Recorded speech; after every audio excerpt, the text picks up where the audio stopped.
औज़ुबिल्लाहिमिनश्शैतानिर्रजीम बिस्मिल्लाहिर्रहमानिर्रहीम। My dear student, अस्सलाम वालेकुम।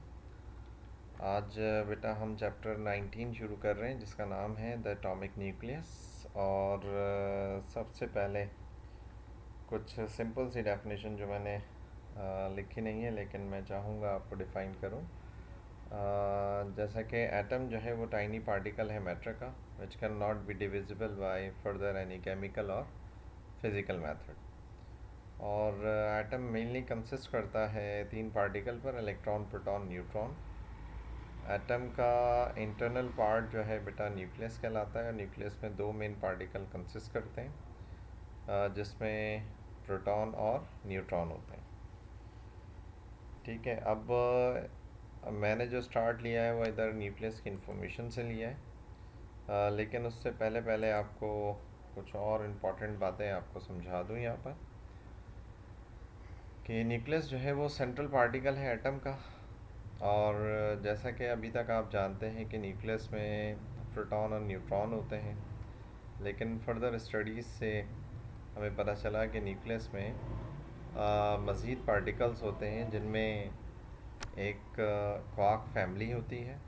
और उस क्वार्क फैमिली जो है सब एटॉमिक पार्टिकल कहलाता है बेटा। ठीक है, मैं ये स्लाइड शुरू करूँ उससे पहले कुछ एक्स्ट्रा इन्फॉर्मेशन आपको दे रहा हूँ जो प्लीज़ गौर से सुनिएगा। तो क्वार्क फैमिली होती है, उस क्वार्क फैमिली में तकरीबन 6 पार्टिकल्स होते हैं। ठीक है, और उन 6 पार्टिकल का नाम क्या क्या होता है वो मैं आपको बता रहा हूँ। क्वार्क फैमिली के पार्टिकल्स का नाम बता रहा हूँ।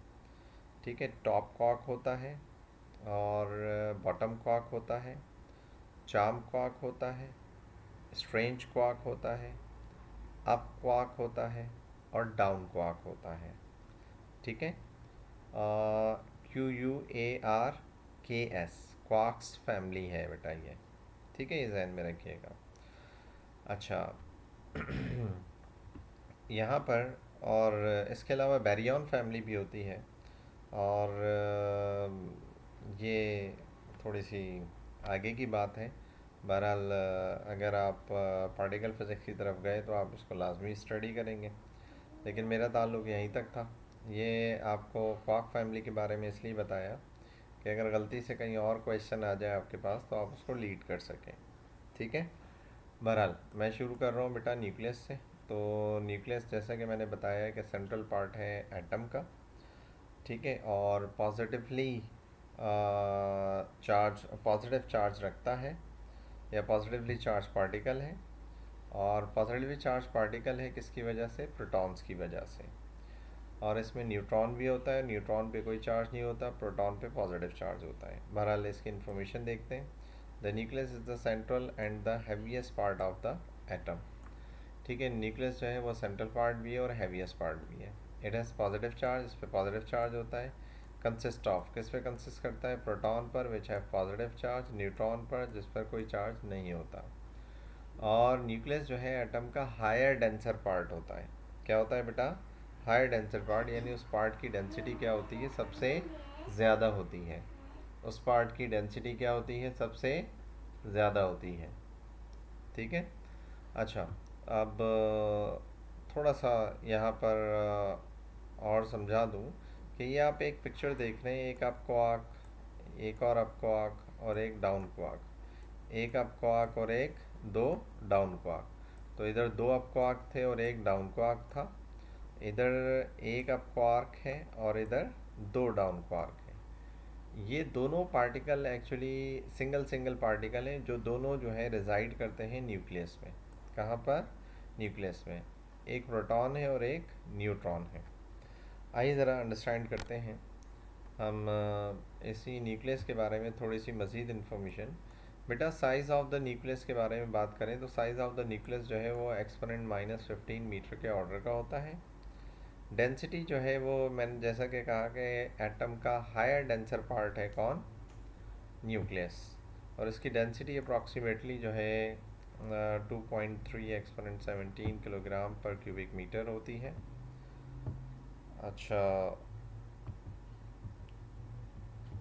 इसी के अलावा अगर हम बात करें जनाब, जैसा कि मैंने थोड़ी देर पहले आपको बताया कि न्यूक्लियस जो है वो हायर डेंसर पार्ट है और nucleus central part of atom है, पॉजिटिवली चार्ज पार्टिकल है। और प्रोटॉन और न्यूट्रॉन जो है उसमें एग्जिस्ट करते हैं, और सब एटॉमिक पार्टिकल जैसे कि क्वार्क फैमिली, मैंने 6 फैमिलीज़ आपको बताई। ठीक है, ये तमाम इन्फॉर्मेशन थी किसके लिए बेटा? न्यूक्लियस के लिए। बहरहाल आगे देखते हैं, आगे और समझते हैं।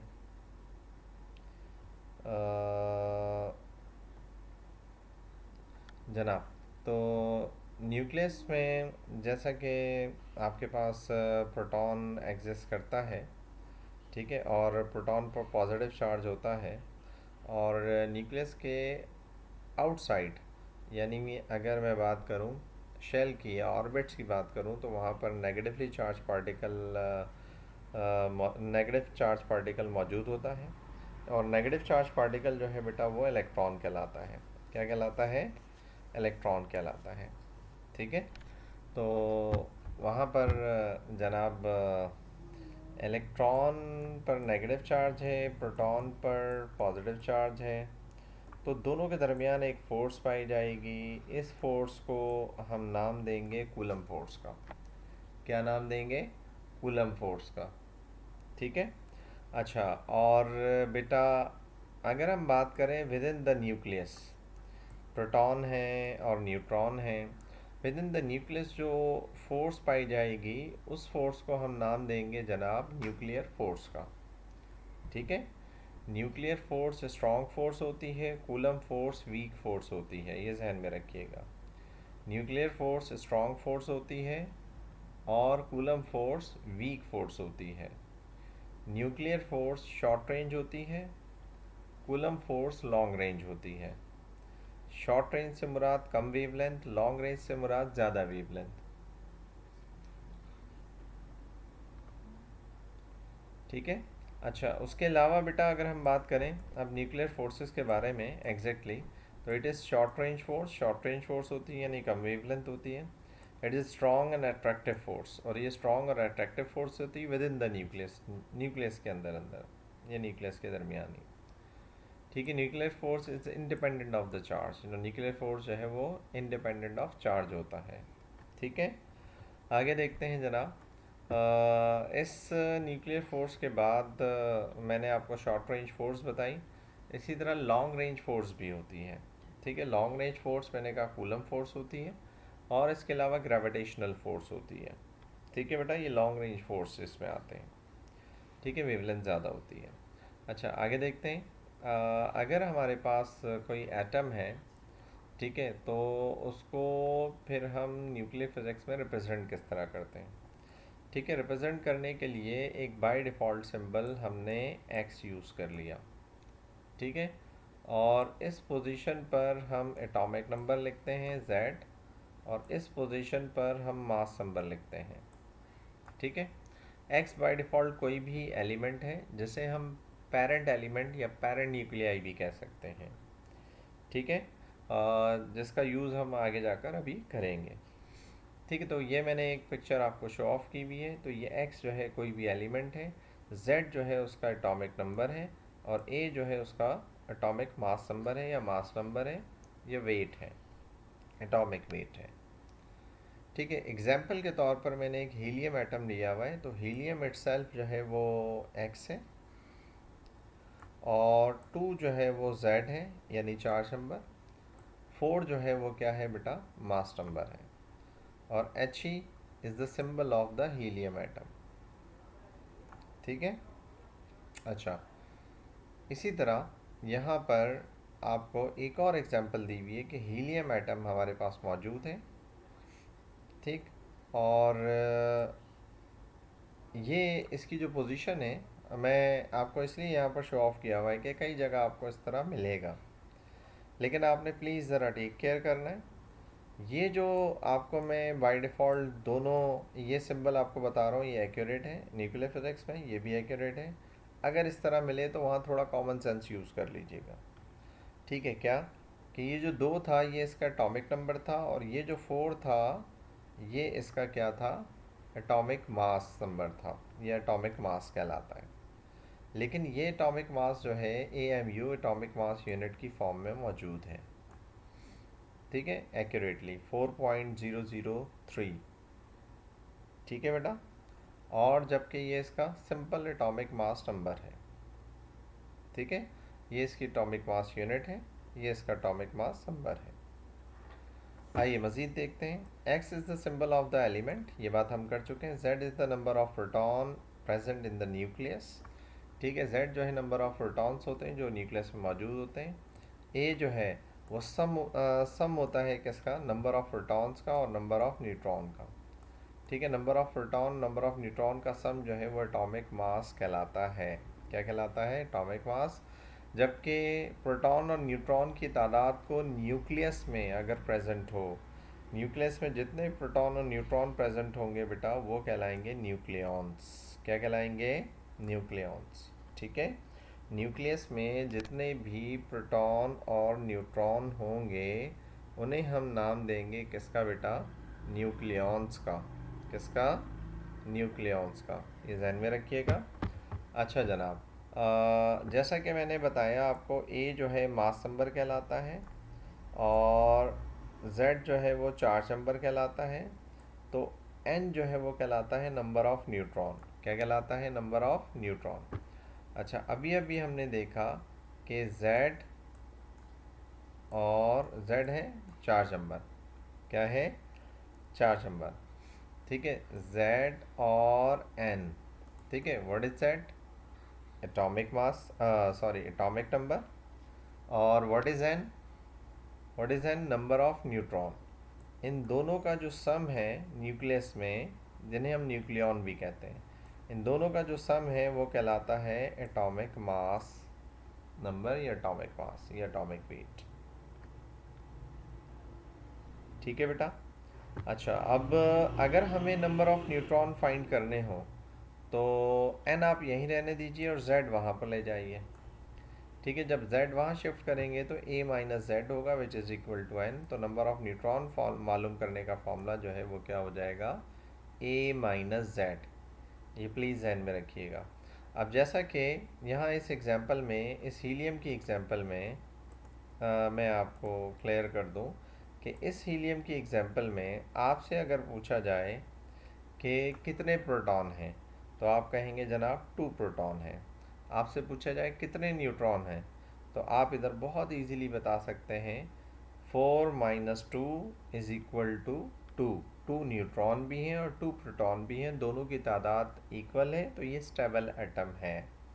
ये क्या है, स्टेबल एटम है। जहाँ पर नंबर ऑफ न्यूट्रॉन ज़्यादा होने लगेंगे, तादाद ज़्यादा होने लगेगी, वहाँ एटम की अनस्टेबिलिटी डिस्प्ले होती जाएगी। वो एटम अनस्टेबिलिटी की तरफ बढ़ता जाएगा। ठीक है, और ये कब होता है, जैसे जैसे एटॉमिक नंबर बढ़ता जाता है वैसे वैसे अनस्टेबिलिटी की तरफ भी इंक्रीमेंट होता जाता है, लेकिन ये एक सर्टेन रेट से होता है। इसको हम ग्राफ से इंशाल्लाह हम आगे समझेंगे और क्लियर करेंगे। ठीक है, चलें जनाब, अब चलते हैं हम प्रोटॉन की तरफ। ठीक है, व्हाट इज़ प्रोटॉन। अभी तक न्यूक्लियस को डिस्कस कर रहे थे। न्यूक्लियस में मौजूद जो पार्टिकल है जिसे हम प्रोटॉन और न्यूट्रॉन कहते हैं, उसके अलावा जो सब एटॉमिक पार्टिकल हैं वो क्वार्क फैमिली कहलाती है। ठीक है, और उसके अलावा और अगर हम डीपली जाएं तो वो बैरियॉन्स कहलाते हैं, बैरियॉन फैमिली होती है। ठीक है, बहरहाल इसके अलावा अगर थोड़ा सा मैं बेटा आपको एक्सप्लेन करूं किसके बारे में, क्वार्क फैमिली के बारे में, तो क्वार्क फैमिली में मैंने आपको 6 पार्टिकल तो बताए। ठीक है, और इसके साथ साथ क्वार्क जो है वो इनसाइड द एटम होता है, और इसी तरह हमारे पास outside the nucleus, inside the nucleus होता है। तो आउटसाइड द न्यूक्लियस की बात करें तो हमारे पास जो मेन पार्टिकल होता है वो लेप्टॉन होता है। कौन होता है, ये एक्स्ट्रा बात बता रहा हूँ बेटा। ठीक है, ध्यान में रखिएगा। लेप्टॉन में प्रोटॉन में भी पढ़ाना था, एकदम वो बात क्वार्क फैमिली बताकर जो है लेप्टॉन बताना रह गया था। तो मैं लेप्टॉन के बारे में बता रहा हूँ। LEPTONS, लेप्टॉन्स हमारे पास एक फैमिली होती है। जैसे क्वार्क फैमिली के बारे में मैंने बताया, लेप्टॉन में हमारे पास टॉप पार्टिकल होता है, TAU, टॉप पार्टिकल होता है। म्यून होता है MUON, और इलेक्ट्रॉन होता है। ठीक है बेटा, अगर ये तीन पार्टिकल हैं तो इनके तीन एंटी पार्टिकल भी होते हैं। ठीक है बेटा, क्योंकि इस यूनिवर्स में अल्लाह ताला ने हर पार्टिकल का एंटी पार्टिकल एग्जिस्ट किया है। जैसे मैंने क्वार्क फैमिली बताई थी, तो टॉप क्वार्क का जो अपोजिट था, ये कह लें एंटी था, वो था बॉटम क्वार्क। चार्म क्वार्क का जो आपके पास एंटी था वो था स्ट्रेंज क्वार्क। अब क्वार्क का जो एंटी था वो डाउन क्वार्क था।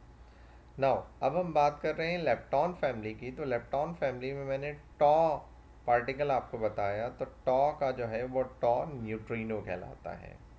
फिर मयोन बताया, तो मयोन का जो है मयोन न्यूट्रिनो कहलाता है। और इसी तरह इलेक्ट्रॉन बताया, तो इलेक्ट्रॉन का एंटी इलेक्ट्रॉन न्यूट्रिनो होता है। ठीक है बेटा, तो इस यूनिवर्स में अल्लाह ताला ने हर पार्टिकल का एंटी पार्टिकल बनाया है। मेरी बात ये जहन में रखिएगा, सिवाय एक पार्टिकल के जिसका नाम है फोटॉन। PHOTON, फोटॉन की बात कर रहा हूँ। ठीक है, सिर्फ ये एक वाहिद पार्टिकल है जिसका कोई एंटी पार्टिकल एग्जिस्ट नहीं करता। अब जैसा कि मैंने वर्ड प्रोटॉन यूज़ किया है, तो ये प्रोटॉन बेटा है क्या, क्या चीज़ है प्रोटॉन? इसकी इन्फॉर्मेशन लेने से पहले मैं आपको बता दूं इसकी कंस्ट्रक्शन। तो एक्चुअली प्रोटॉन जो है वो क्वार्क फैमिली से बना है। किससे बना है? क्वार्क फैमिली से बना है।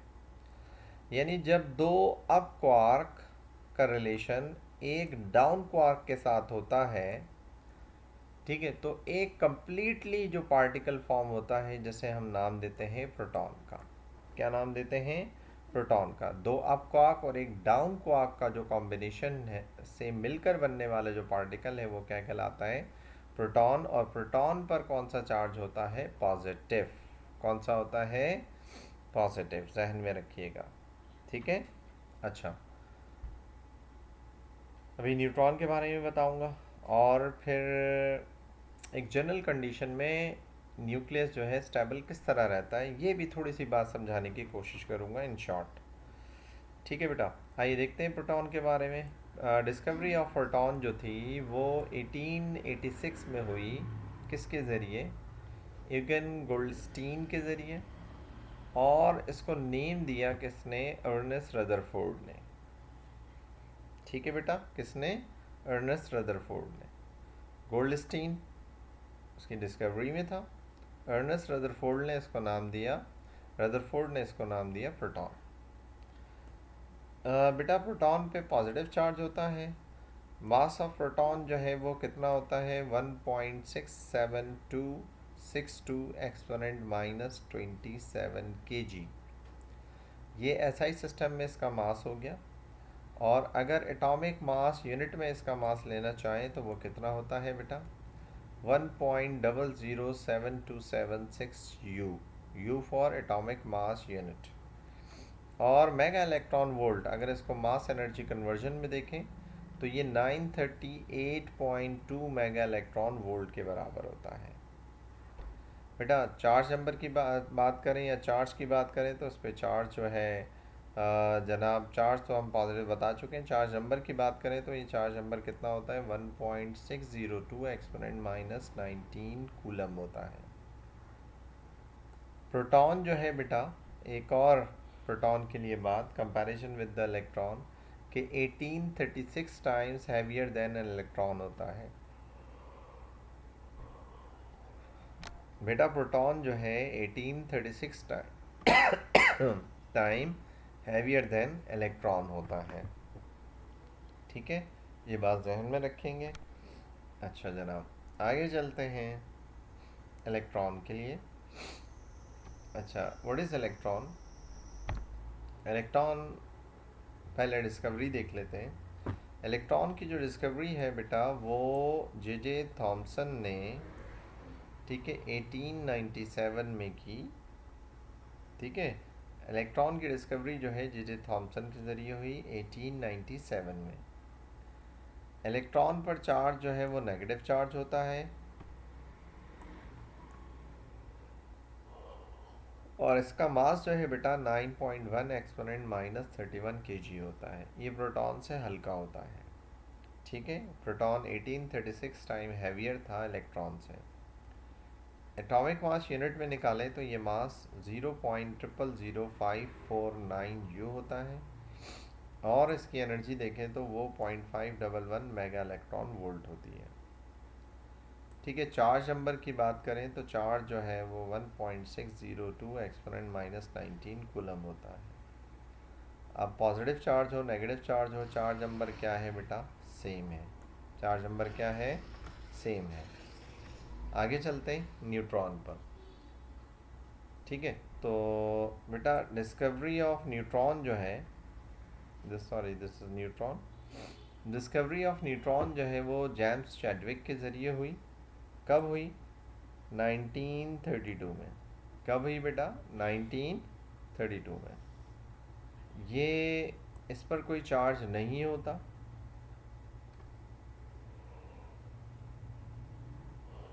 लेकिन इसका मास होता है और इसका मास प्रोटॉन और इलेक्ट्रॉन के मुकाबले में ज़्यादा होता है।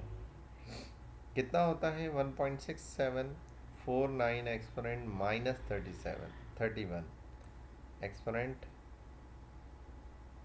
ये 10 पावर है। अच्छा, ये थोड़ा सा यहाँ गलत हो गया बेटा। बहरहाल आगे हम देखते हैं। अगर इसकी एनर्जी की बात करें तो ये इसकी एनर्जी जो है वो कितनी होती है एटॉमिक मास यूनिट में? 1.0086664 U होती है। कितनी होती है बेटा? 1.0086664 U होती है। अच्छा, इसी तरह अगर हम इसकी एनर्जी लें, अच्छा इसका मैं आपको थोड़ी सी करेक्शन करवा दूं। सॉरी, टाइपिंग में मिस्टेक हुई है, मुझसे ही हुई है क्योंकि मैंने ही टाइप किया है। तो बेटा ये एक्सपोनेंट जो है -27 kg है। ठीक है, जैसा कि मैंने कहा कि सबसे हैवियर पार्टिकल होता है इलेक्ट्रॉन से और प्रोटॉन से। न्यूट्रॉन हैवियर होता है 1.6749। इसका मतलब ये 45 भी आपको कहीं कहीं मिलेगा, तो कंफ्यूज नहीं होइएगा। ठीक है, राउंड ऑफ किया हुआ इन्होंने, कहीं आपको राउंड ऑफ मिलेगा और यहाँ मैंने पूरी पूरी वैल्यू मेंशन की है बेटा। ठीक है, चलें।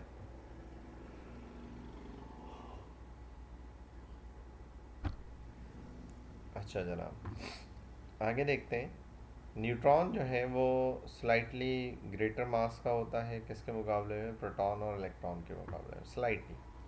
अगर वो 1836 टाइम हैवियर था प्रोटॉन इलेक्ट्रॉन के मुकाबले में, तो ये 1838 या 1839 टाइम्स हैवियर होता है इलेक्ट्रॉन के मुकाबले में। ठीक है बेटा, ये बात ध्यान में रखिएगा। अच्छा, अब न्यूट्रॉन जो है किस तरह कंस्ट्रक्ट होता है ये ज़रा देख लेते हैं। बेटा न्यूट्रॉन की कंस्ट्रक्शन जो है एक अप क्वार्क और दो डाउन क्वार्क से होती है। ठीक है, कितनी? एक अप क्वार्क और दो डाउन क्वार्क से होती है। प्रोटॉन की कंस्ट्रक्शन में आपको बता चुका था, दो अप क्वार्क और एक डाउन क्वार्क। अप का एंटी डाउन है, तो दो अप हो गए एक डाउन हो गया, और यहाँ पर दो डाउन हो गए एक अप हो गया। अगर स्टेबिलिटी ऑफ न्यूक्लियस को देखें तो आप अप क्वार्क डाउन क्वार्क से बैलेंस हो रहा होता है और डाउन क्वार्क अप क्वार्क से बैलेंस हो रहा होता है। तो जितने नंबर ऑफ प्रोटॉन हो और जितने नंबर ऑफ न्यूट्रॉन हो, अगर इवन तादाद हो तो स्टेबिलिटी आपको बहुत अच्छी मिलती है। अगर ऑड तादाद हो तो स्टेबिलिटी आपको नहीं मिल रही होती, लो स्टेबिलिटी की तरफ एटम जा रहा होता है, एटम का न्यूक्लियस। ठीक है, तो होपफुली मेरी अब तक की इन तमाम बेसिक बातों को आपने अंडरस्टैंड किया होगा। मैं मज़ीद आगे बढ़ता हूँ बेटा। अब कुछ बेसिक डेफिनेशंस की तरफ जाते हैं। एटॉमिक नंबर आपके पास क्या होता है? नंबर ऑफ प्रोटॉन जितने भी न्यूक्लियस में प्रेजेंट होंगे किसी भी एटम के, उसे हम एटॉमिक नंबर कहते हैं। और एटॉमिक नंबर को डिनोट करते हैं बेटा जेड से। किससे? जेड से। ये पीछे बता चुका हूँ मैं आपको।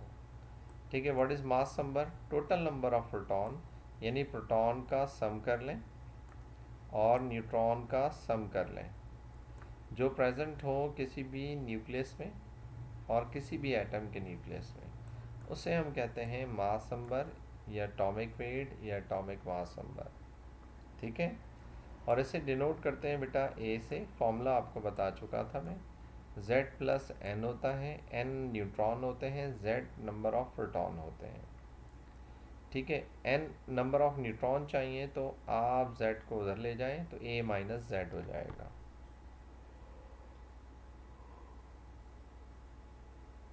क्या हो जाएगा? A minus Z। What are the isotopes? Isotopes क्या होते हैं? आइसोटोप्स बेटा ऐसे एलिमेंट या ऐसे एटम जिनका मास नंबर तो डिफरेंट हो लेकिन चार्ज नंबर क्या हो? सेम हो। चार्ज नंबर सेम हो, मास नंबर डिफरेंट हो। एटॉमिक नंबर सेम हो, मास नंबर डिफरेंट हो, एक ही बात है। ठीक है, वो आपके पास कहलाते हैं क्या बेटा? आइसोटोप्स।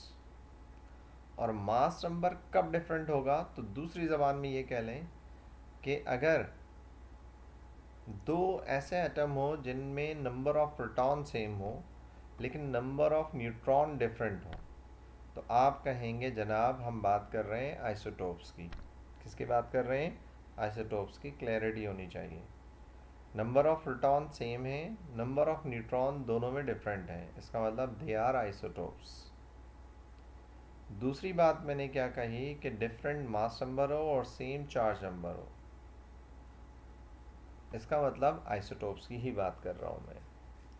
ठीक है, तो हम बेसिकली जो फेमस है और जो हम पढ़ चुके हैं आइसोटोप्स ऑफ हाइड्रोजन एटम की बात कर रहे हैं। तो हाइड्रोजन एटम के बेटा 3 आइसोटोप्स हैं। ठीक है, कौन कौन से आप पढ़ चुके हैं जनाब? इनमें जो पहला आइसोटोप है वो आपके पास है क्या बेटा? प्रोटियम। प्रोटियम में जैसा कि हमारे पास हाइड्रोजन का जैसा कि एटॉमिक नंबर 1 होता है, यानी प्रोटॉन आपके पास सिर्फ एक ही होता है। अगर प्रोटॉन एक है तो चार्ज नंबर एक ही है। और हम आइसोटोप की डेफिनेशन पढ़कर आए हैं कि चार्ज नंबर सेम होगा, एटॉमिक मास नंबर डिफरेंट होगा। तो बेटा हर हाइड्रोजन के आइसोटोप में चार्ज नंबर क्या होगा? 1 ही होगा। ये Z है बेटा। क्या है? Z। मास नंबर आप देख रहे हैं प्रोटियम में 1 है, ड्यूट्रियम में 2 है और ट्राइट्रियम में 3 है। 3 आइसोटोप होते हैं, प्रोटियम, ड्यूट्रियम और ट्राइट्रियम। इसका मतलब Z जो है यहाँ पर 1 है, यानी नंबर ऑफ प्रोटॉन 1 है, और नंबर ऑफ न्यूट्रॉन जो है वो प्रोटियम के अंदर वो क्या है? 0 है। इधर Z जो है आपके पास 1 है और नंबर ऑफ न्यूट्रॉन भी क्या है बेटा? 1 है। दोनों का सम कर लें तो मास नंबर 2 हो जाएगा। क्या हो जाएगा? 2 हो जाएगा। इसी तरह इधर Z जो है आपके पास 1 है और इधर नंबर ऑफ न्यूट्रॉन जो है वो क्या है बेटा? 2 है। और दोनों का सम करें तो हमारे पास मास नंबर क्या हो जाएगा? 3 हो जाएगा। और ये हम पढ़ कर आए Z plus N is equal to, अगर इन दोनों का सम करें तो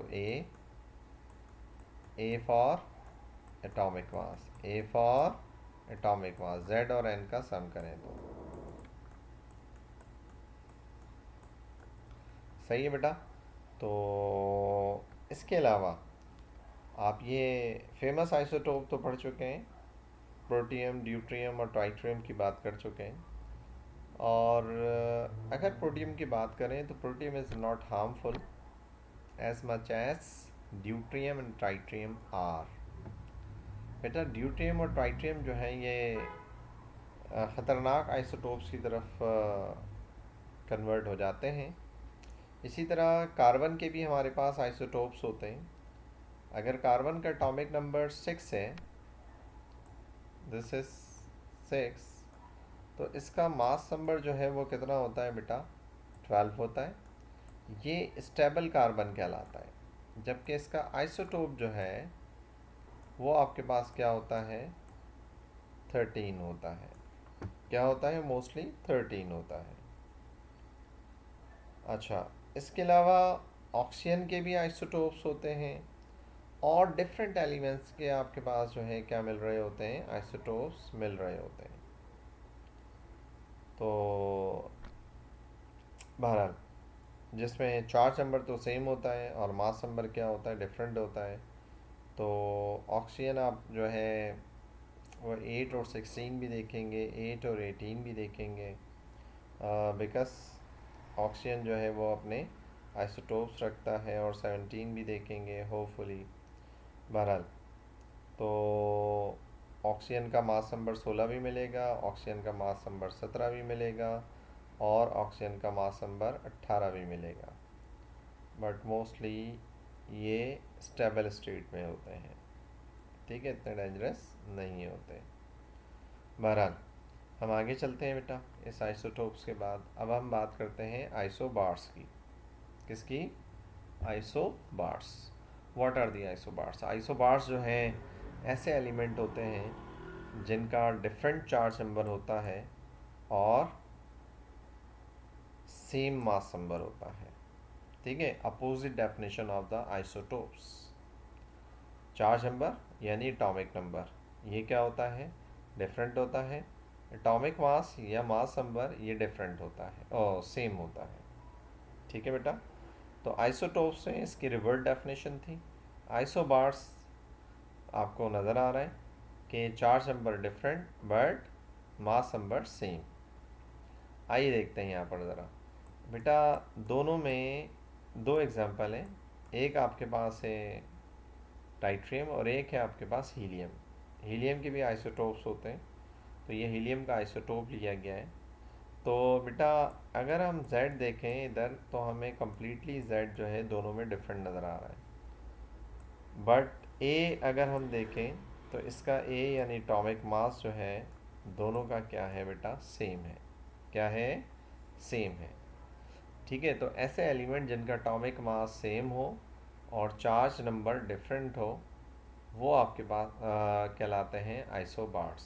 क्या कहलाते हैं? आइसोबार्स कहलाते हैं। आइए बात करते हैं आइसोटोन्स की। किसकी? आइसोटोन्स। ऐसे केमिकल एलिमेंट जिनका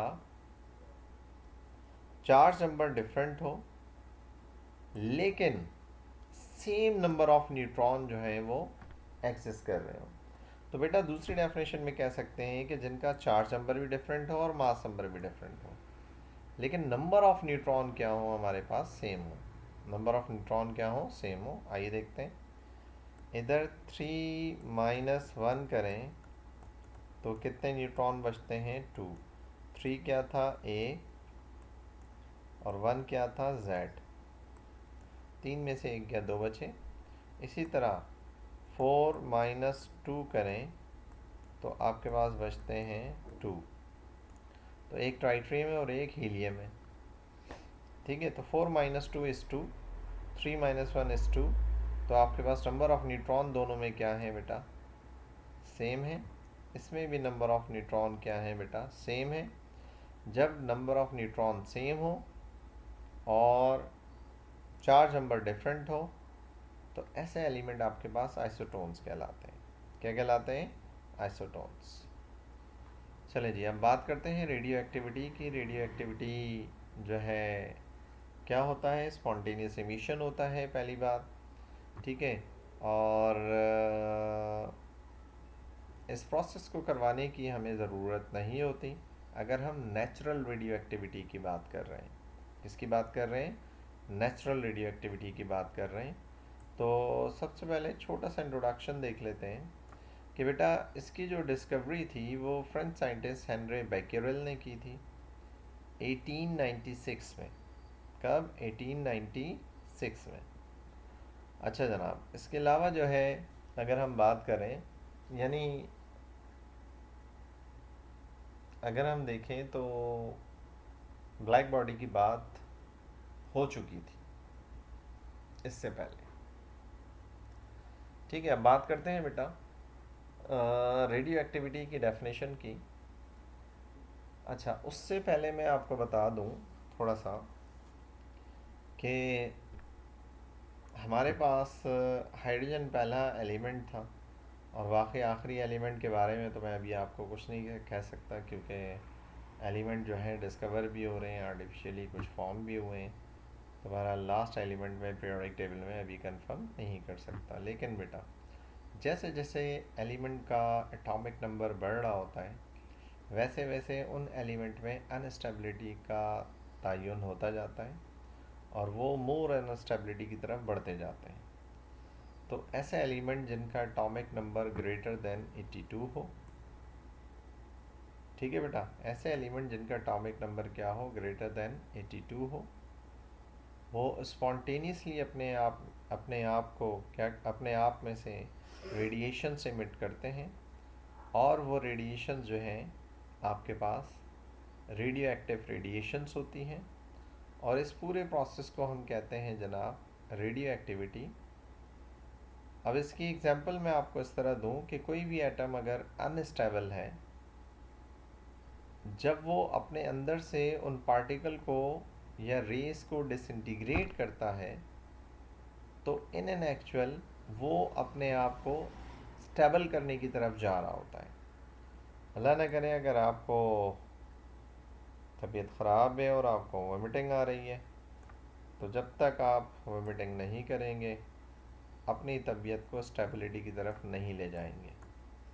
तो इन द सिमिलर, ऐसे एटम जो जिनका एटॉमिक नंबर ग्रेटर देन 82 हो, वो अपने अंदर से रेडिएशन को एमिट करते हैं स्पॉन्टेनियसली, और स्टेबिलिटी की तरफ यानी स्टेबल न्यूक्लियस की तरफ डाइवर्ट हो रहे होते हैं। हेनरी बैकरेल ने ये एक्सपेरिमेंट कैसे किया था बेटा? हेनरी बैकरेल ने एक्चुअली एक लीड ब्लॉक लिया था, ठीक है, शीशे का ब्लॉक, और इसमें एक होल कर कर एक सैंपल को प्लेस कर दिया था। लीड ब्लॉक ऐसा ब्लॉक है जिसमें से रेडिएशन ना तो इमिट हो सकती हैं ना एंटर हो सकती हैं, ठीक है। तो ये कह लें कि रेडिएशन को रेजिस्टिव ब्लॉक, रेडिएशन के लिए रेजिस्टिव मटेरियल है कौन? लीड, नेचुरली अल्लाह ताला की तरफ से। बहरहाल उसने जो है फिर सोर्स रखा, रेडियो एक्टिव सोर्स रखा। रेडियो एक्टिव सोर्स रखकर जो है उसने एक छोटा सा होल जो है डिस्प्ले करवाया, और उसके सामने जो है एक फोटोग्राफिक फिल्म को प्लेस कर दिया। और इसी के साथ साथ जब इसने देखा कि यहाँ से रेडिएशन निकल रही हैं, और कुछ रेडिएशन जो है वो शायद आ रही हैं किसकी जानिब? फोटोग्राफिक प्लेट की जानिब। बाकी रेडिएशन पता नहीं कहाँ मूव कर रही हैं, लेकिन उसने इन रेडिएशन का मज़ीद ऑब्ज़र्व करने के लिए इलेक्ट्रिक फील्ड का यूज़ किया, ठीक है बेटा। जब इलेक्ट्रिक फील्ड का यूज़ किया तो इसका किरदार क्या था, ये ज़रा समझते हैं। इलेक्ट्रिक फील्ड का दो अपोजिट पैरेलल प्लेट्स उसने अप्लाई की, एक पॉजिटिव और एक नेगेटिव। तो लिहाजा पॉजिटिव पोटेंशियल और नेगेटिव पोटेंशियल की वजह से जो रेडिएशन इमिट हो रही थी लीड ब्लॉक में से, ठीक है, जो रेडियो एक्टिव सोर्स रखा गया था, उससे हुआ ये कि वो रेस जो नेगेटिव चार्ज कैरियर थी वो पॉजिटिव प्लेट की तरफ डाइवर्ट हुई, और फोटोग्राफिक प्लेट पर उन्होंने अपने इमेजेस शो किए। और वो रेस जो पॉजिटिव चार्ज की तरह बिहेव कर रही थी वो नेगेटिव प्लेट की तरफ डाइवर्ट हुई, और फोटोग्राफिक प्लेट पे उन्होंने अपना ये कह लें कि एक्सपोजर शो किया। और कुछ रेडिएशन ऐसी थी जो ना पॉजिटिव प्लेट से ना नेगेटिव पोटेंशियल प्लेट से डाइवर्ट हुई, बल्कि स्ट्रेटली वो फॉल कर गई किसके ऊपर? फोटोग्राफिक प्लेट पर। इस तरह यहाँ तीन रेज ने जन्म लिया इस एक्सपेरिमेंट के ज़रिए, जिसकी हम फर्दर स्टडी अब करेंगे प्रॉपर्टीज़ के ज़रिए, ठीक है। तो ये पूरा एक रेडियो एक्टिविटी का प्रोसेस था जो हेनरी बैकरेल के ज़रिए हुआ था। चले जनाब, अब बात करते हैं अल्फ़ा पार्टिकल की। तो अल्फ़ा डीके या अल्फ़ा पार्टिकल अभी तमाम प्रॉपर्टीज़ बेटा मैं आपको समझाऊंगा यहाँ पर। पहले अल्फ़ा डीके के बारे में समझा रहा हूँ। तो अल्फ़ा रेज और the particle is equal to the helium nuclei. पहली बात, अल्फ़ा डीके या अल्फ़ा पार्टिकल को हीलियम न्यूक्लियाई के बराबर लेते हैं। यानी ये जो आप पार्टिकल, ये जो इक्वेशन आप देख रहे हैं, this is actual alpha particle. ठीक है, ये क्या है? अल्फ़ा पार्टिकल है। आगे देखते हैं, alpha rays are composed of 2 proton has charge number 2 and 2 neutron has mass number 4। बेटा 2 चार्ज नंबर होता है और 2 आप इसका 4 मास नंबर होता है, यानी 2 न्यूट्रॉन भी होते हैं इसमें। ठीक है। Alpha rays can be written as, ये मैं आपको बता चुका हूँ, 2He4 की फॉर्म में लिखते हैं। आइए अब ज़रा देखते हैं, ये डॉटर न्यूक्लिया सॉरी ये पेरेंट न्यूक्लियाई है और ये इसका डॉटर न्यूक्लियाई है। आइए इस पूरी बात को ज़रा क्लैरिफाई करते हैं कि ये जो पेरेंट न्यूक्लियाई है इसका एटॉमिक नंबर बेटा Z है और एटॉमिक मास जो है वो A है। ठीक है, जब ये रेडियो एक्टिव पार्टिकल डिसइंटीग्रेट होता है, अनस्टेबिलिटी की वजह से डिसइंटीग्रेट होता है, तो ये पेरेंट न्यूक्लियाई कन्वर्ट हो जाता है अपने डॉटर न्यूक्लियाई में। किसमें? डॉटर न्यूक्लियाई में। मतलब चार्ज में से 2 इलेक्ट्रॉन कम हो जाते हैं और मास में से 4 नंबर कम हो जाता है, यानी आपके पास 2 प्रोटॉन और 2 न्यूट्रॉन कम हो जाते हैं। ठीक है, ओवरऑल। लिहाजा हमें एक पार्टिकल मिलता है जिसका चार्ज नंबर यानी प्रोटॉन की तादाद 2 होती है, न्यूट्रॉन की तादाद भी 2 होती है। तो 2 और 2 लिहाजा 4 आपके पास एटॉमिक मास आ जाता है। ठीक है, तो ये जो आपके पास पार्टिकल है ये कहलाता है अल्फ़ा पार्टिकल। क्या कहलाता है? Alpha particle. आइए कुछ प्रॉपर्टीज़ देखते हैं अल्फ़ा पार्टिकल की। अल्फ़ा पार्टिकल बेटा लो पेनेट्रेटिंग रेज होती हैं। Alpha particle possess high ionization power. याद रखिएगा सबसे ज़्यादा आईपी जो है वो अल्फ़ा पार्टिकल की होती है। Alpha particle travel 1/10 speed of light. ये 1/10 स्पीड ऑफ लाइट से बेटा ट्रैवल करती हैं। यानी अगर हम देखें तो इनकी जो स्पीड है तकरीबन 1.4 एक्सपोनेंट 7 मीटर पर सेकंड से लेकर 2.1 एक्सपोनेंट 7 मीटर पर सेकंड की रेंज में होती है। और स्पीड ऑफ लाइट 3 एक्सपोनेंट 8 होती है, ये आपको पता है। ठीक है, ये अप्रॉक्सीमेट बात थी।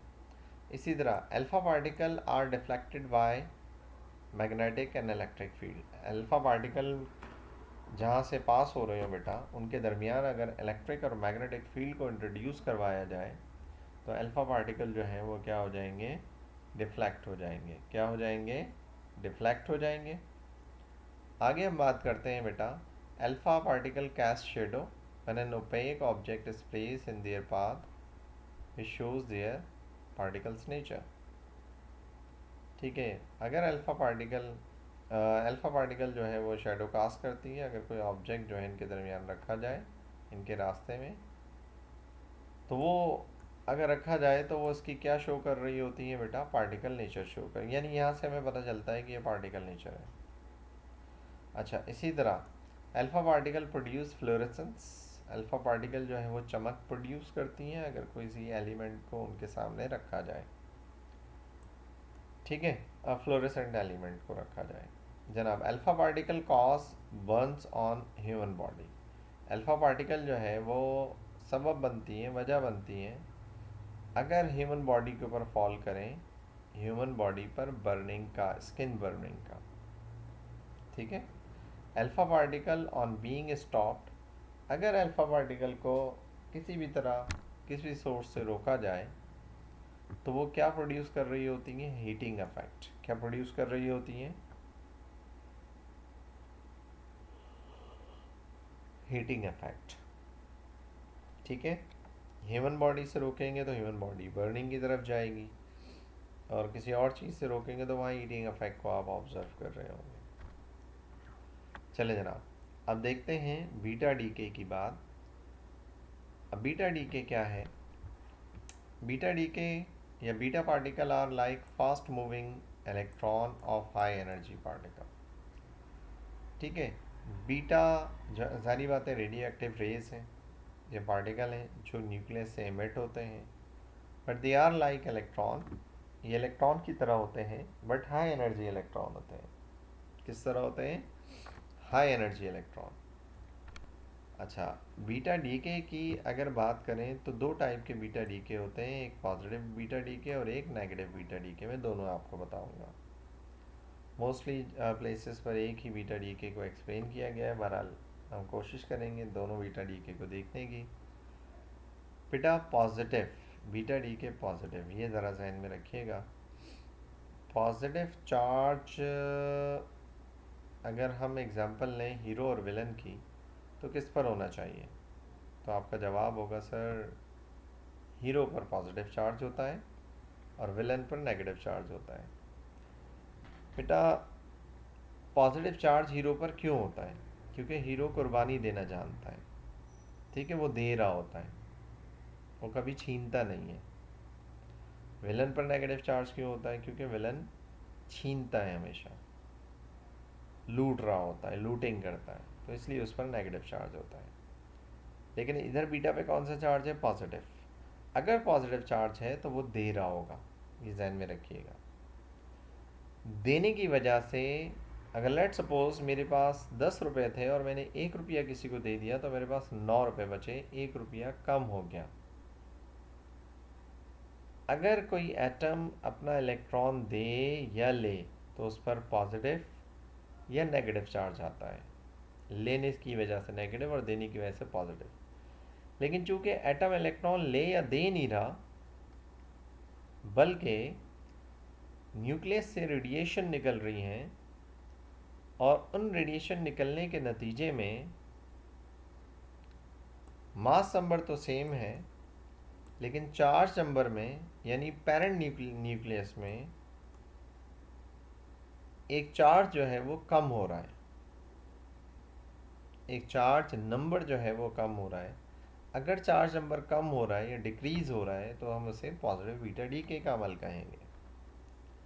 ठीक है, और उसकी इक्वेशन कुछ इस तरह है। अगर आप देखें, Z एटॉमिक नंबर है, X पेरेंट न्यूक्लियाई है, A एटॉमिक मास है। अगर इस Z में से एक चार्ज कम हो जाए तो ये Y जो है डॉटर न्यूक्लियाई होगा। मास नंबर पे कोई इफेक्ट नहीं पड़ा,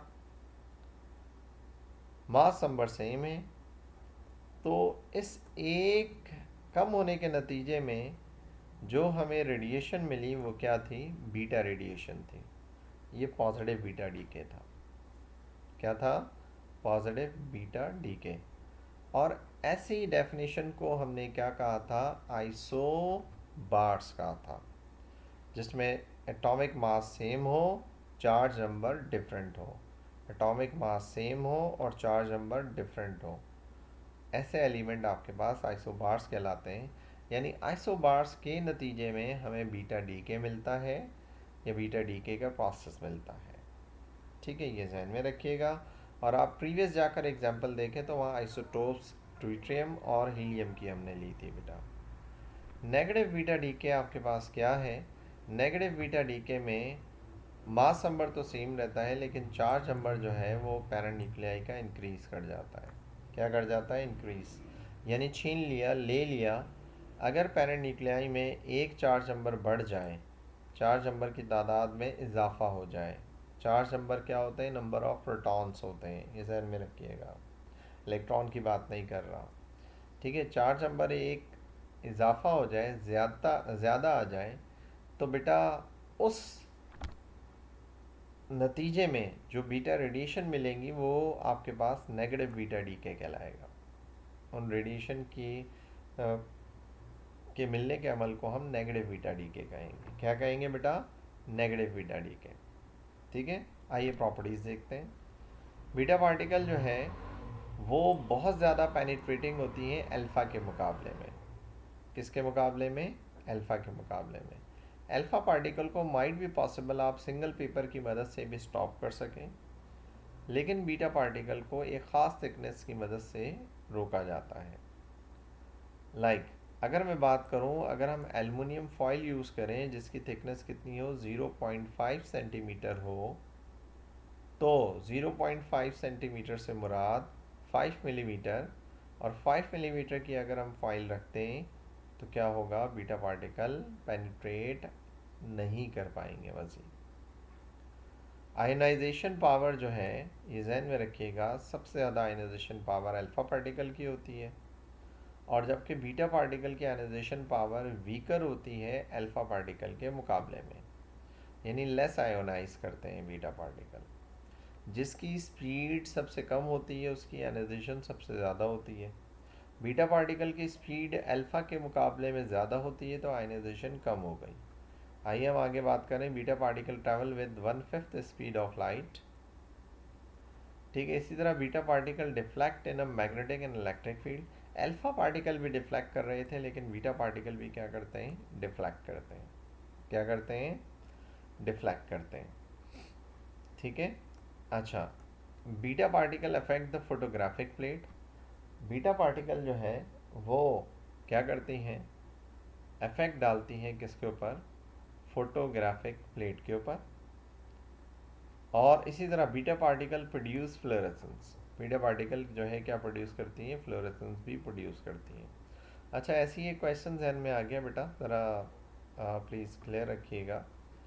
अगर मैग्नेटिक फील्ड में हम अल्फ़ा और बीटा पार्टिकल्स को थ्रो करते हैं तो उस मैग्नेटिक फील्ड में सबसे ज़्यादा डिफ्लेक्ट कौन करेगा।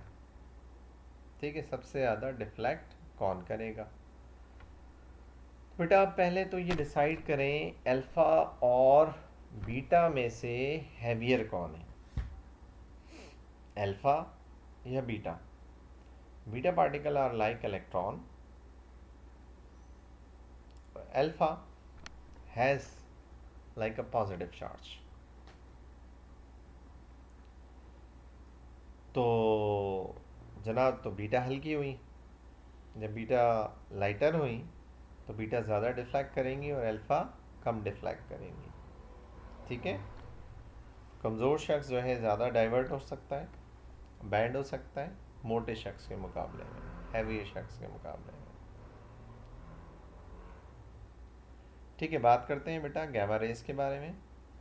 गैमा रेज जो है वो high frequency high energy electromagnetic radiation होती हैं। High frequency high energy electromagnetic radiation होती हैं जिसका कोई मास और कोई चार्ज नहीं होता, कोई मास और कोई चार्ज नहीं होता। ठीक है, इसके अलावा अगर हम प्रॉपर्टीज़ देखें तो सबसे ज़्यादा पेनिट्रेशन पावर जो है वो किसकी होती है, गैमा रेस की होती है। अल्फ़ा के मुकाबले में भी और बीटा के मुकाबले में सबसे ज़्यादा कह रहा हूँ मैं। जब सबसे ज़्यादा कह रहा हूँ तो कोई और पार्टिकल गैमा जैसा पेनिट्रेट नहीं कर सकता। ठीक है, आयोनाइजेशन पावर सबसे कम होती है, पेनिट्रेशन बढ़ेगी तो आयोनाइजेशन कम होती जाएगी। गैमा रे ट्रैवल करती हैं स्पीड ऑफ लाइट से, ये कभी भी डिफ्लेक्ट नहीं करती इलेक्ट्रिक या मैग्नेटिक फील्ड के ज़रिए और स्ट्रेटली मूव कर जाती हैं। Gamma ray never produce fluorescence, और गैमा रे कभी भी फ्लोरेसेंस प्रोड्यूस नहीं करती, यानी किसी पर स्ट्राइक करने, किसी चीज़ पर, किसी मटेरियल पर स्ट्राइक करने के बाद कोई चमक प्रोड्यूस नहीं करती। ये गैमा डीके के बारे में बेटा मैंने यहाँ पर एक इक्वेशन बताई हुई है और एक पिक्चर क्लियर की है। ये कोई एक्साइटेड एटम था जिसे पेरेंट न्यूक्लियाई कहते हैं। वो स्टेबल स्टेट में आने के लिए पेरेंट न्यूक्लियाई से डॉटर न्यूक्लियाई में कन्वर्ट हुआ by the release of energy, and this energy is photon which is the gamma ray photon. तो क्या हुआ, इसका एटॉमिक नंबर भी सेम रहा, एटॉमिक मास भी सेम रहा, और ये जो गैमा आपको नज़र आ रहा है जिसका atomic number zero, mass number zero होता है, क्योंकि ये एनर्जी फोटॉन होता है। क्या होता है, एनर्जी फोटॉन होता है। ये एनर्जी पार्टिकल कह लें जो स्पीड ऑफ लाइट से ट्रैवल करे, जिसे एनर्जी फोटॉन भी कह सकते हैं, and this is also the gamma photon. ठीक है, तो गैमा डी के में उम्मीद है समझ में आया होगा। थोड़ी सी समराइज़ मैं आपको कर लूँ कि अल्फ़ा एमिशन, बीटा एमिशन और इलेक्ट्रॉन कैप्चर वगैरह के बारे में, और गैमा एमिशन के बारे में। बेटा अल्फ़ा एमिशन क्या था, जेड एटॉमिक नंबर था, ए मास नंबर था, पेरेंट न्यूक्लियाई था, एक्स जो था ये पेरेंट न्यूक्लियाई था, जब ये कन्वर्ट हुआ डॉटर न्यूक्लियाई में, अगर इससे 2 एटॉमिक नंबर कम हो जाए, यानी प्रोटॉन की तादाद कम हो जाए, और 4 मास नंबर कम हो जाए, यानी 2 प्रोटॉन और 2 न्यूट्रॉन कम हो जाएं, तो हमें मिलता है अल्फ़ा पार्टिकल। क्या मिलता है बेटा? Alpha particle. और इस अल्फ़ा पार्टिकल को हम कहते हैं अल्फ़ा डीके या अल्फ़ा इमिशन भी कहते हैं। ये इक्वेशन बताने का एक साथ मकसद क्या है, ये मैं भी क्लियर कर देता हूँ आपको थोड़ी देर में। इस तरह बीटा इमिशन था बेटा, जेड और ए एटॉमिक मास था, जेड एटॉमिक नंबर था। अगर इसमें चार्ज नंबर एक इंक्रीज़ कर जाए तो ये नेगेटिव बीटा डीके होता है, चार्ज नंबर एक डिक्रीज़ कर जाए तो ये पॉजिटिव बीटा डीके होता है। अच्छा, बात कर रहे हैं इलेक्ट्रॉन कैप्चर की। ठीक है, इलेक्ट्रॉन कैप्चर आपके पास रिएक्शन क्या है? इलेक्ट्रॉन जो है मास नंबर में कभी भी कंट्रीब्यूट नहीं करता बेटा। अगर ये Z था और ये A था, इलेक्ट्रॉन कैप्चर हो गया तो ये हो गया Z-1, ये डॉटर न्यूक्लियाई बन गया। ठीक है, A जो था ये मास नंबर क्या रहा? सेम रहा, और ये अनस्टेबिलिटी की तरफ डाइवर्ट होगा। अच्छा, अब लिखना थोड़ा सा मसला है इधर मेरे लिए। बहरहाल ये मैं स्पेस यूज़ कर रहा हूँ बेटा आपको एक एक्स्ट्रा चीज़ बताने के लिए। लेट्स सपोज कहा कि X एलिमेंट था और A क्या था? उसका मास नंबर था। हुआ क्या कि इसके साथ एक न्यूट्रॉन ने इंटरेक्शन किया। जब न्यूट्रॉन ने इंटरेक्शन किया तो नतीजे में हमें मिला हीलियम न्यूक्लियाई। क्या मिला? Helium nuclei. हीलियम जिसका चार्ज नंबर 2 और मास नंबर 4 होता है।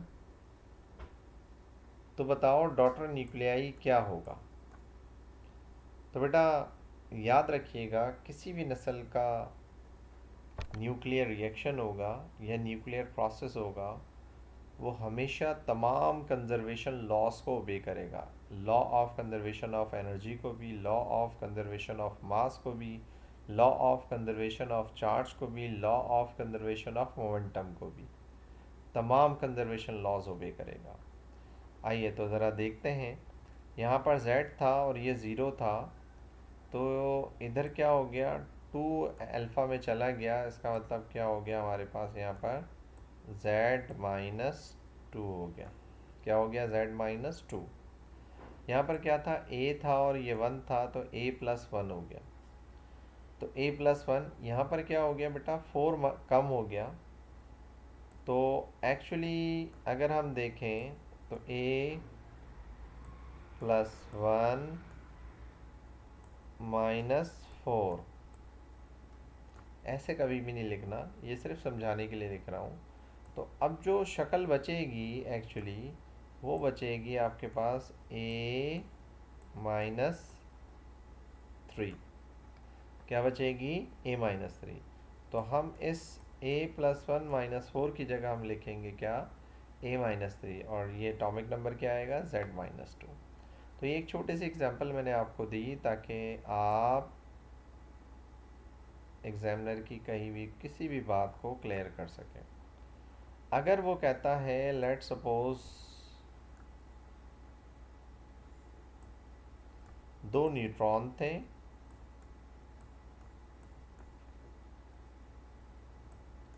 एक पार्टिकल था, ये Z हो गया और ये A हो गया। हुआ क्या कि ये डॉटर न्यूक्लियाई में कन्वर्ट हुआ, प्लस एक न्यूट्रॉन भी मिला, तो हम कह लेते हैं 3 न्यूट्रॉन भी मिले, अल्फ़ा पार्टिकल भी मिला। बताओ डॉटर न्यूक्लियाई क्या होगा? तो अब ज़रा जल्दी से बैलेंस कर लें। 2 मास नंबर इधर 2 है, तो A+2 हो गया।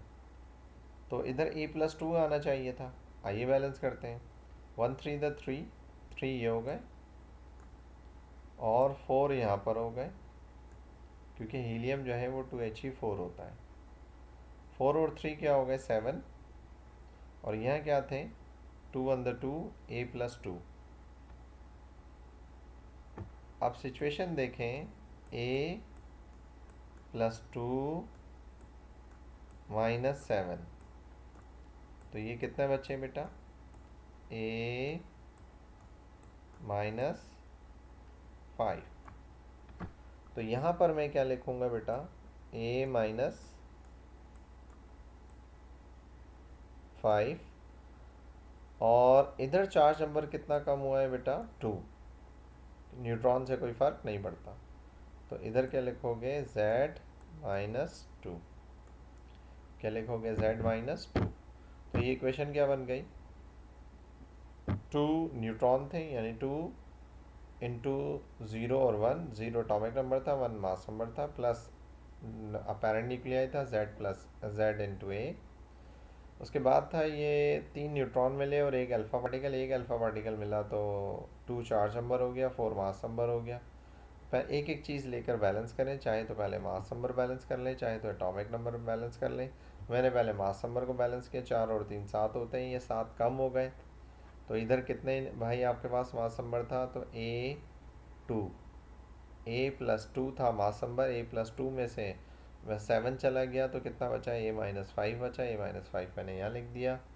अब चार्ज नंबर को ज़रा स्टेबल करें, या ज़ीरो था या z था। तो z आपके पास टोटल चार्ज नंबर था, लेकिन z में से कितने चले गए, 2 चले गए, 2 चले गए, तो मैंने क्या लिख दिया, z माइनस 2। तो इस तरह कोई भी न्यूक्लियर इक्वेशन बनाने के लिए आए, आप जो है इजीली बना सकते हैं। एनटीएस पेपर में अगर आपसे पूछे गलती से, तो आप उसको बता सकते हैं जनाब। अब देखते हैं units of radio activity. Unit of radio activity आपके पास क्यूरी होती है, बैक्यूरेल होती है और रदरफोर्ड होती है। तो क्यूरी क्या होता है, the activity of the radio active sample is set to be is said to be 1 curie when 3.7 exponent 10 decay take place in every 1 second। यानी 1 क्यूरी कब बराबर होगा, जब 3.7 एक्सपोनेंट 10 डीके पर सेकंड में एग्जिस्ट कर रहा हो, इसे 1 क्यूरी कहेंगे। बैक्यूरेल जो है वो ऐसा ही यूनिट है बेटा, किसकी, रेडियो एक्टिविटी की, ठीक है। और जब 1 डीके जो है वो टेक प्लेस कर रहा हो 1 सेकंड के अंदर, तो उसे 1 बैक्यूरेल कहते हैं। क्या कहते हैं, 1 बैक्यूरेल। और रदरफोर्ड क्या होता है, the activity of the radio active sample is set to be 1 Rutherford, ठीक है। 1 रदरफोर्ड जो है हम कहेंगे किसके बराबर, एक्सपोनेंट 6 डीके पर सेकंड। हर एक सेकंड के अंदर जो है एक्सपोनेंट 6 डीके एटम जो है वो टेक प्लेस कर रहे हो, तो ये आपके पास जो है वो कहलाता है क्या, रदरफोर्ड। तो क्या क्या यूनिट हो गई, क्यूरी भी हो गई, बैक्यूरेल भी हो गई और रदरफोर्ड भी हो गई। याद रखिएगा, आगे काम आएगी। ठीक है बेटा, आज का हमारा लेक्चर यहाँ तक था, और उम्मीद करता हूँ कि ये तमाम बेसिक्स जो हैं आपको क्लियर हो गई होंगी, और आपने अच्छे से ये चैप्टर समझा होगा। तो प्लीज़ 1 से 2 मरतबा देखिए अगर आपने ये चैप्टर बिल्कुल नहीं पढ़ा, और स्पेशली ए लेवल्स बेटा इसे अंडरस्टैंड कीजिएगा, आगे हम पढ़ने जा रहे हैं। क्योंकि अगर बहुत प्रीवियस ईयर्स में देखें तो वहाँ इन क्वेश्चंस की तादाद इस चैप्टर से कम थी, लेकिन लास्ट 3 ईयर्स से जो है आपके पास 2 या 3 क्वेश्चंस जो हैं रिफ्लेक्ट हो रहे हैं। तो उम्मीद है मेरे इस बेसिक लेक्चर को आप समझ गए होंगे चैप्टर 19 से रिलेटेड। इंशाल्लाह नेक्स्ट लेक्चर के साथ मिलेंगे, और उस लेक्चर में मैं इंशाल्लाह इस चैप्टर को वाइंड अप करने की कोशिश करूँगा। दुआओं में याद रखिएगा। टेक केयर, अल्लाह हाफ़िज़।